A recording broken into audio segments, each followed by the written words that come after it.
Good morning বন্ধুরা, কেমন আছেন সবাই?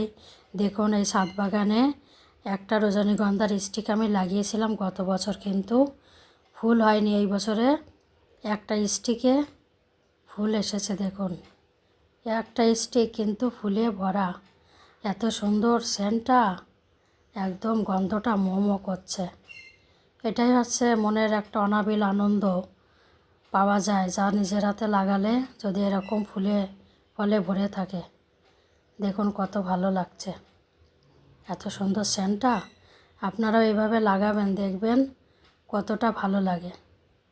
আর গাছ লাগানোটা এরকম আমার একটা খুব ভালো লাগার জায়গা একদম। তাই আপনাদের সঙ্গে শেয়ার করি এগুলো। নিজের হাতে তৈরি করা জিনিস এত ভালো। আপনারাও এভাবে লাগাবেন, দেখবেন কতটা ভালো লাগে।